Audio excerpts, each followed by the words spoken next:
As we grow older, we gain wisdom not only about the world but also about our relationships. The way we navigate our connections with family members changes. After 65, the dynamics shift, and we find ourselves reconsidering what we share and with whom. The years we've lived offer us a perspective on what matters most, and sometimes that means learning to protect certain parts of ourselves, even from the people we love. In our younger years, we might have been more open, more eager to share every detail of our lives. But with age comes a deeper understanding that some truths, no matter how innocent they seem, can invite unnecessary stress and complications. It's not about secrecy, but rather about safeguarding your peace and dignity in this precious stage of life. In this video, we will discuss 5 important secrets, things that are better left unsaid, not because they're shameful, but because they're sacred. These are insights I've learned the hard way, and now I want to share them with you. Whether it's about your finances, your health, or the emotional burdens you carry, not everything needs to be laid out for everyone to see. Let's dive in and explore the quiet power of what not to share after 65. Reason 1. Your exact financial situation. One of the most common yet often overlooked secrets that many seniors keep to themselves is the exact status of their financial situation. While it might feel natural to be open about your finances with your family, especially when you want to avoid misunderstandings or surprises down the line, sharing the full picture can lead to more harm than good. When it comes to your financial health after 65, there is a delicate balance between openness and protection, and understanding this balance is essential for maintaining both your peace of mind and your relationship with your loved ones. I've learned this lesson the hard way. At one point, I felt it was important to let my children know exactly how much I had saved, how my estate was structured, and what my plans were for my assets after I was gone. I thought it was a good idea to be transparent, to avoid future disputes, and to give everyone the peace of mind they needed. But what I didn't realize at the time was that once that financial curtain is pulled back, the dynamics within the family can shift in ways you never anticipated. Take Martin, for instance. He's a retired engineer who worked his whole life carefully budgeting and saving for his retirement. A man in his 80s, Martin had always been a quiet, steady figure in his family. He felt secure in his finances, having put in years of effort to ensure that his savings were sufficient to support him in his later years. But at the advice of some friends, Martin decided to sit down with his 2 adult sons to share everything: his bank accounts, his retirement pension, and the house deed. He showed them detailed spreadsheets, meticulously laid out so that they could see how well he'd planned for the future. He thought he was doing the right thing, providing transparency so that his family would understand his plans and be at ease. But what happened next wasn't relief. It was a flurry of questions, advice, and, most concerning of all, unsolicited opinions. His sons asked him if he had considered selling his house and moving into assisted living. They questioned why he was still living in a home that was too big for him, given that he was getting older. One son even suggested that he might need help managing his finances, just in case something went wrong. While Martin appreciated the concern, it wasn't what he had expected, and it made him feel like he was no longer in control of his own life. As the weeks passed, Martin's decisions began to be scrutinized. Every small expense, whether it was buying a new recliner or planning a vacation, was now seen through the lens of his son's concern for his well-being.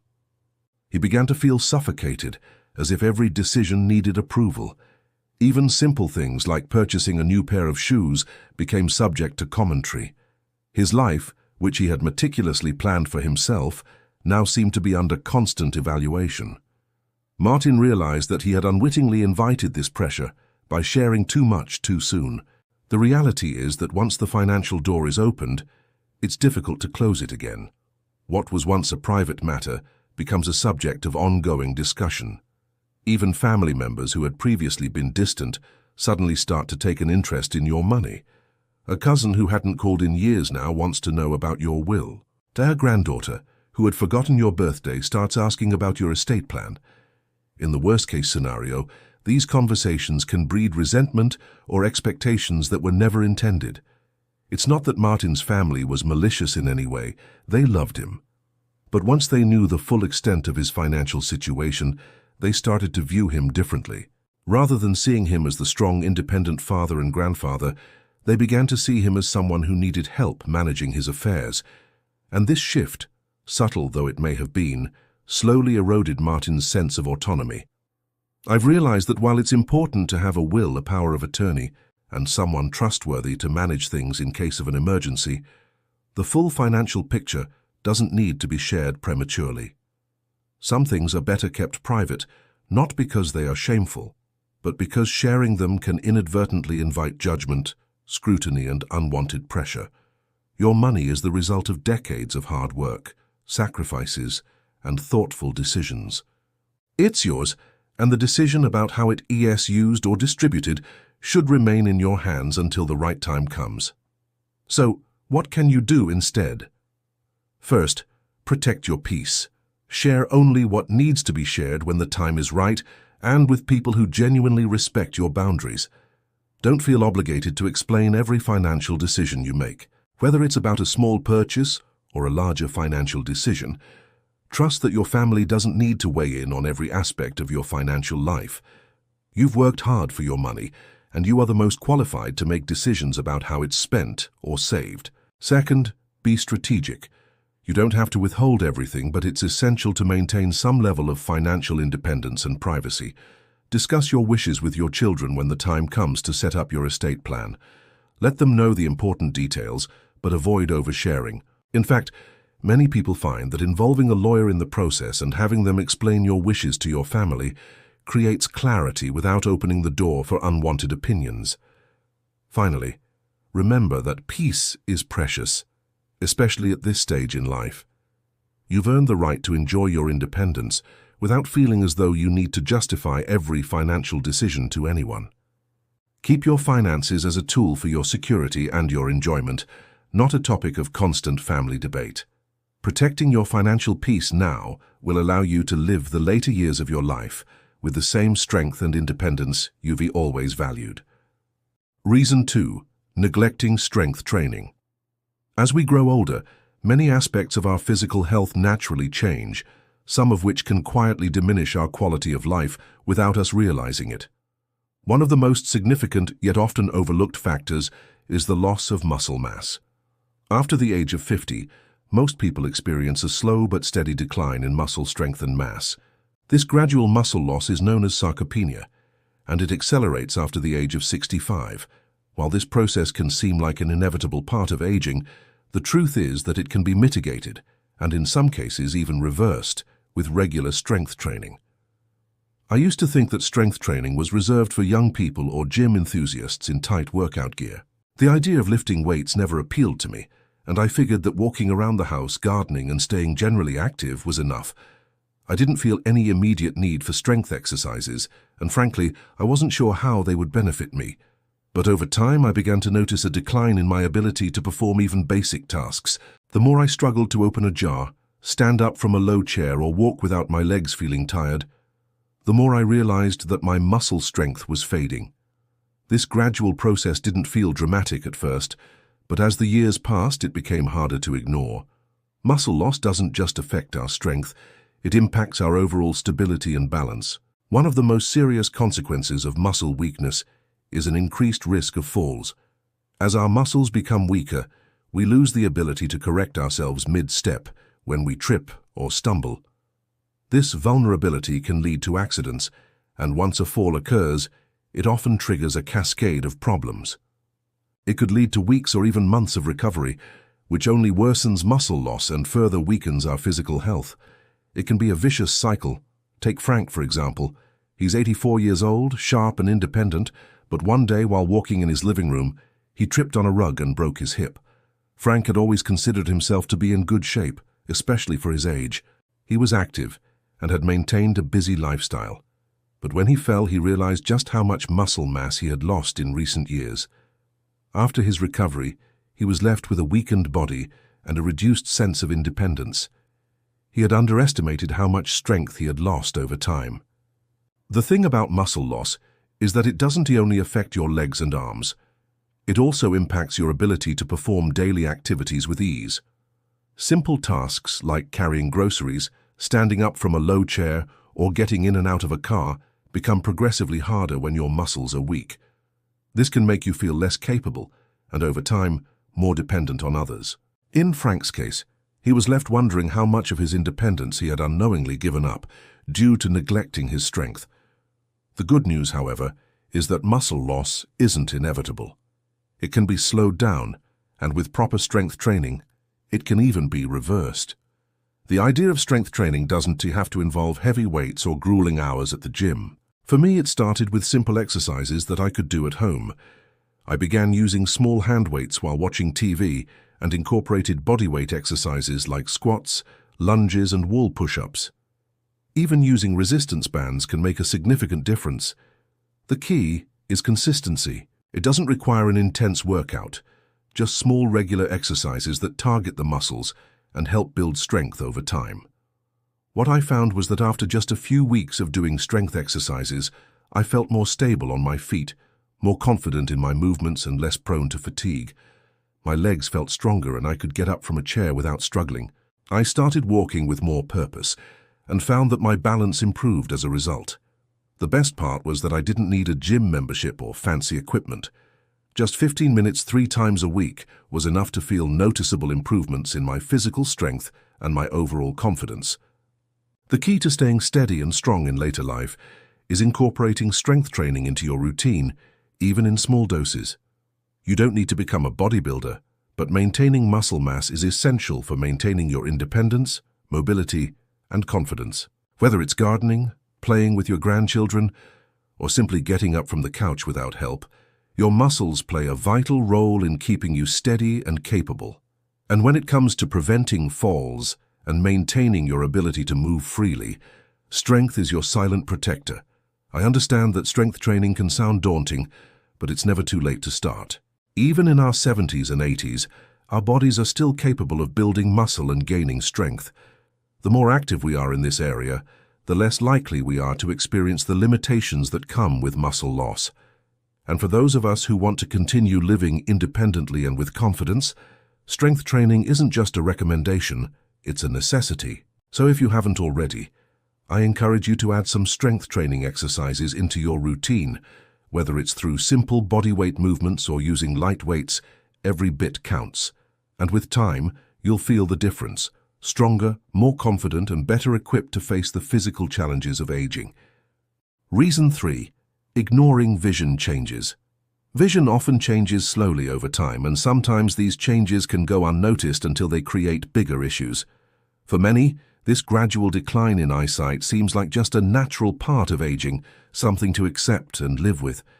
However, what most don't realize is that poor vision can be directly tied to balance and stability, and failing to address it can have a significant impact on your overall health and safety. As we get older, the eyes go through subtle shifts that affect depth perception, contrast sensitivity, and the ability to see clearly in low light. These changes may seem minor at first, but they can lead to falls, accidents, and a general decline in confidence when moving around.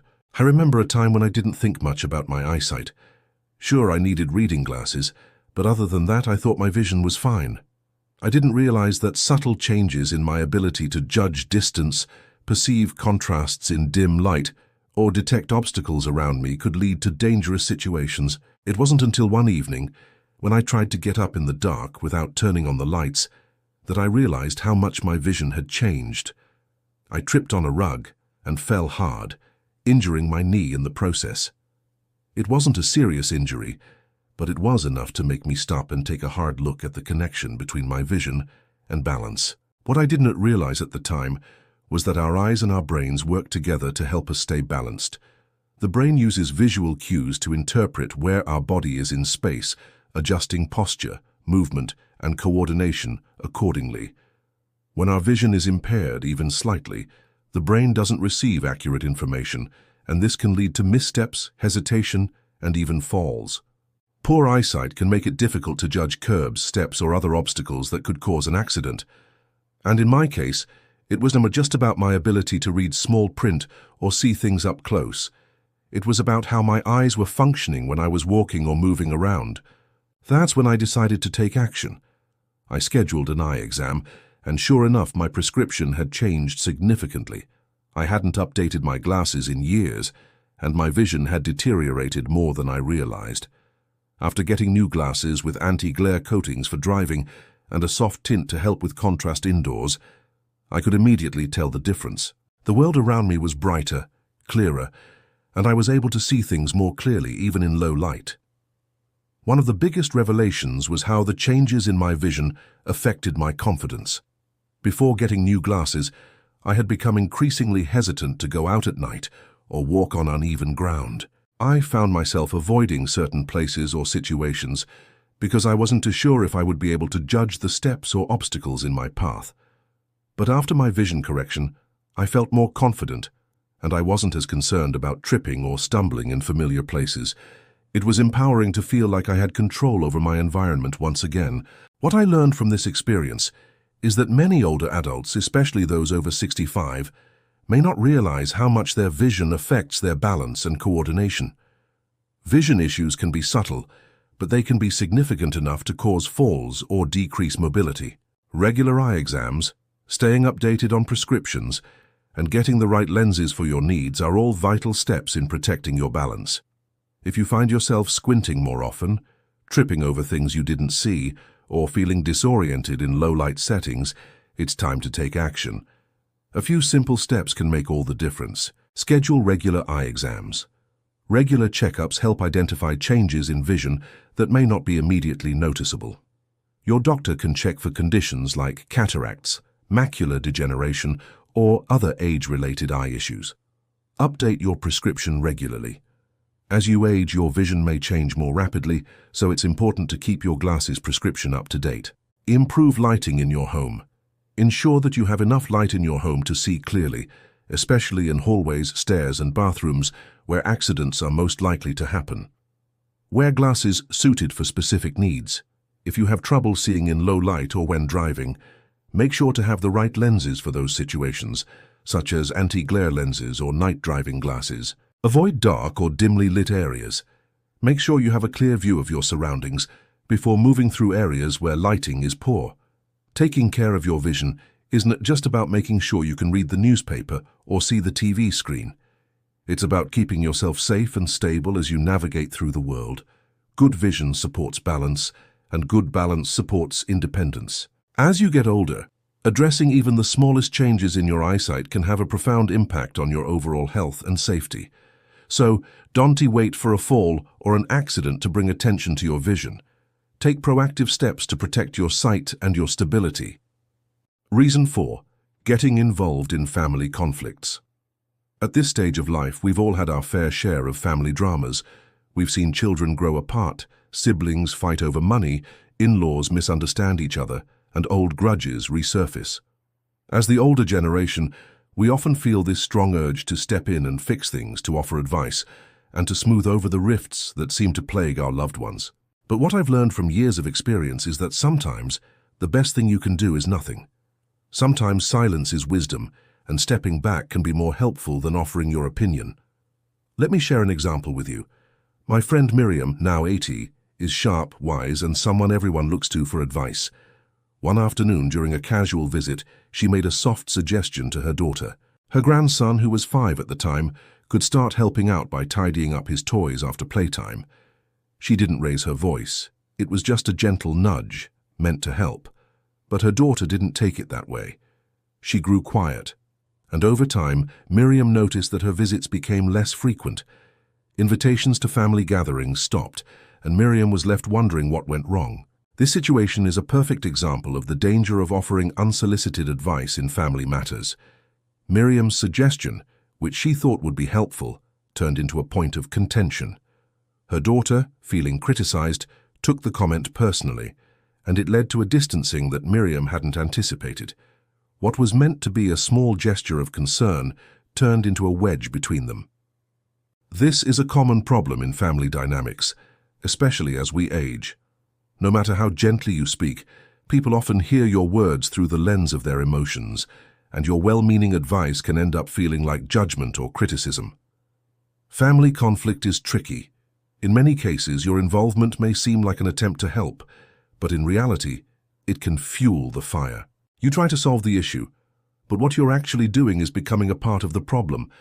If you try to fix every argument, offer an opinion in every disagreement, or even try to smooth things over, you risk becoming the one they resent once the dust settles.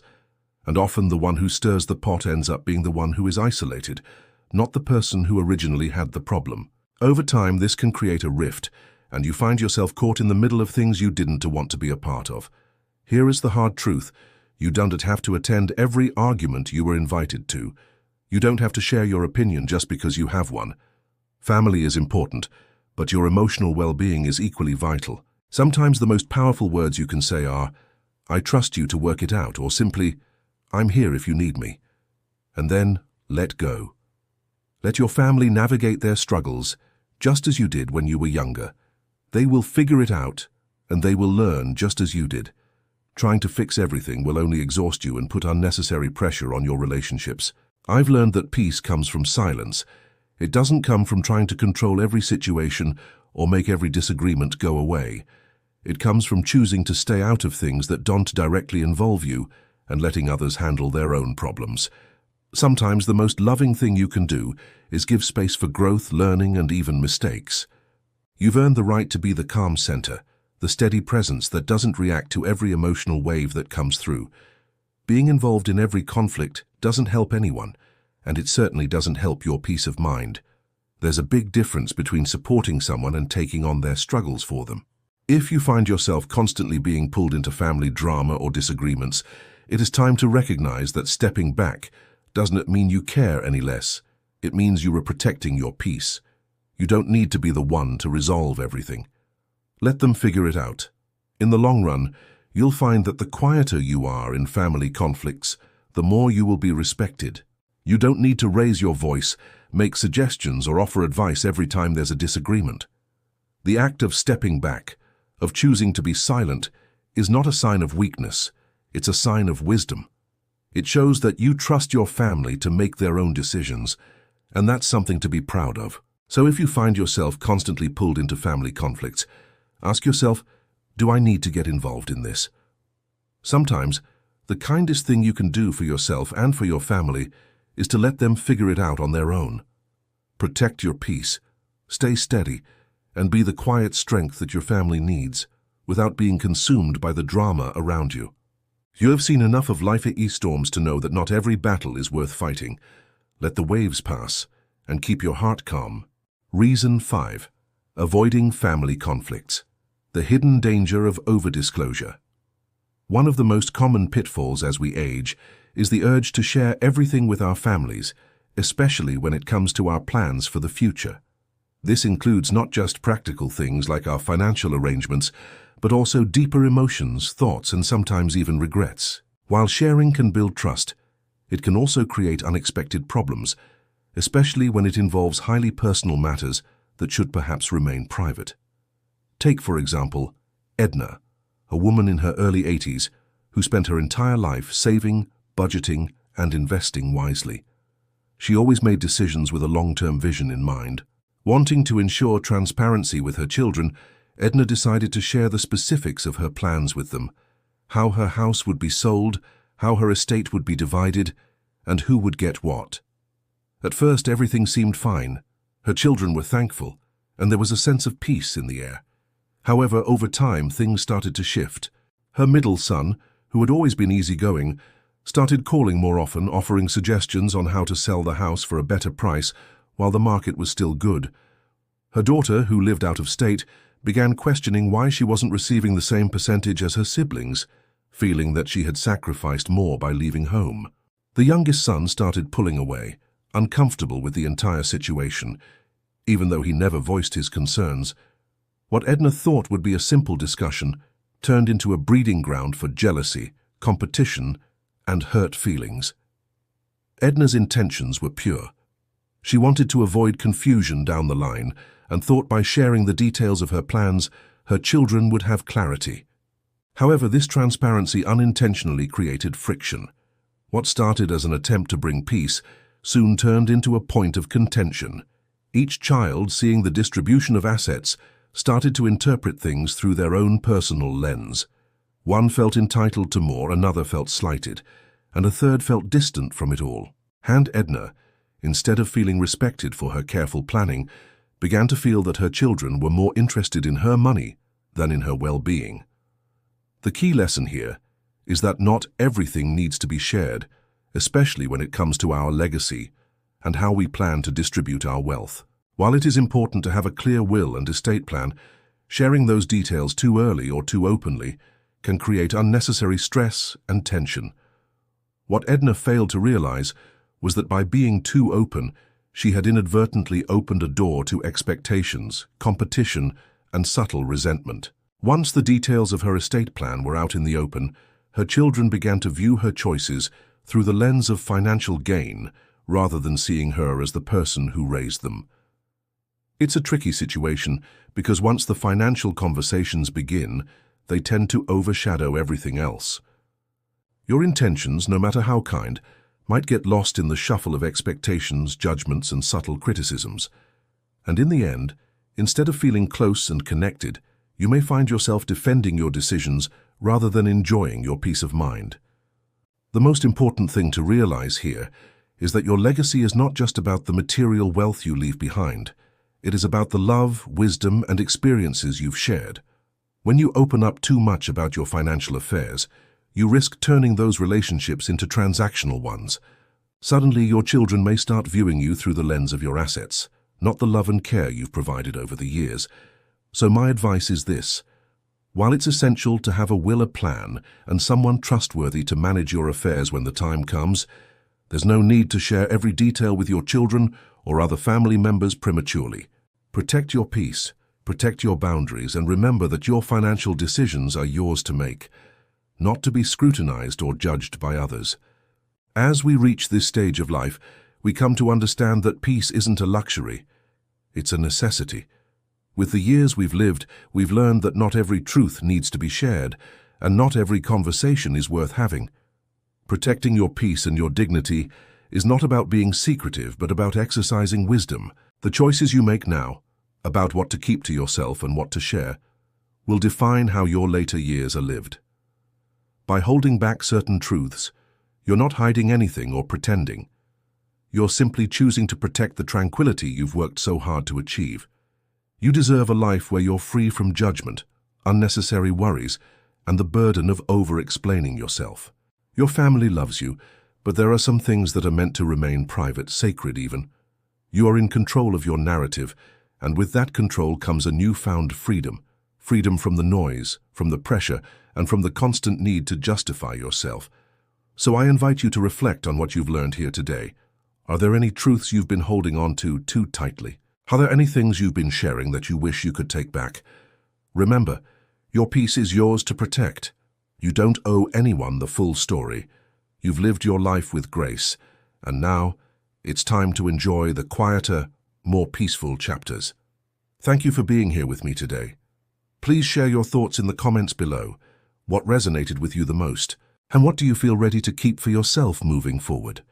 We read each comment, and they help us grow together in wisdom and understanding. If you found this message helpful, please like and subscribe to our growing community of wise, thoughtful individuals. We're here for you every step of the way. Take care of your peace and never forget, you've earned it.